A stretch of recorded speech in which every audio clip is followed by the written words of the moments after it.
Well, fundamentally, intellectually gifted kids are kids who learn at rates faster than typical kids.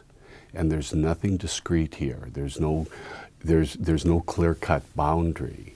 It's like height or weight. At what point are you tall? At what point are you a little overweight? Same with musical ability. And the range is tremendous. And people underappreciate the range. So for example, the area of talent development and assessing intellectually talented kids for multiple gifts has gone way beyond IQ. But to use IQ as a familiar marker, because everyone sort of has an idea of what that means, IQs of 137 and beyond are all in the top 1%, but IQs go beyond 200.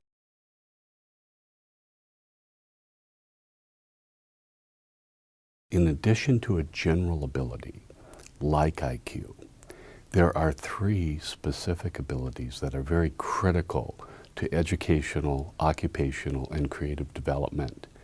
And they are verbal reasoning abilities, quantitative or mathematical reasoning abilities, and spatial abilities. And kids who are gifted in overall intelligence, say, IQs of 140 or 160 or 180, differ markedly in these specific abilities. And these specific abilities differentially tailor them to different educational environments, different occupations, and different venues for expressing their creativity. Do you find that these gifted children are skilled in all three of those, or is it tend to be one or two of them? They tend to be above average in all three of them, but they're all possible patterns. Some kids are only really exceptional in one, others two, some all three.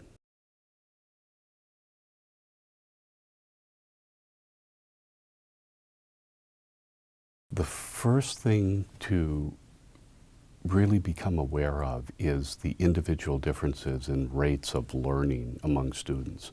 We already accept this in special ed, and there are a lot of laws for getting the educational needs met of students with developmental delays.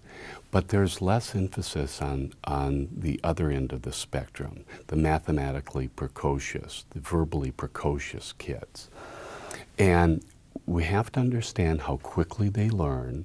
So for example, just to give you some benchmarks, in summer residential programs for intellectually talented youth across this country at universities like Hopkins, Duke, Vanderbilt, Iowa, Denver, Northwestern, 7th graders take college entrance exams like the SAT annually. About 200,000 7th and 8th graders take these exams.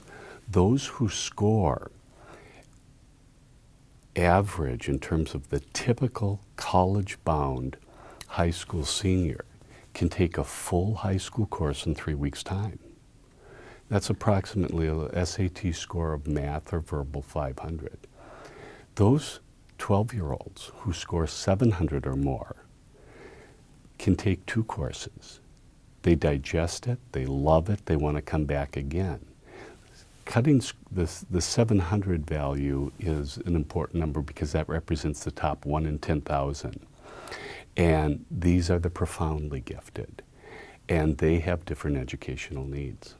In the early 70s, it was probably just grade skipping. Now you have AP, you have honors courses, you have opportunities to take courses in community colleges, in the local universities.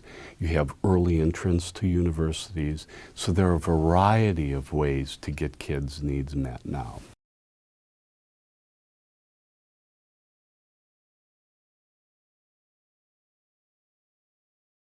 I would have your child assessed find the unique strengths, relative weaknesses, and make sure that they're being challenged in their schools. Schools are so heterogeneous, even in the same cities.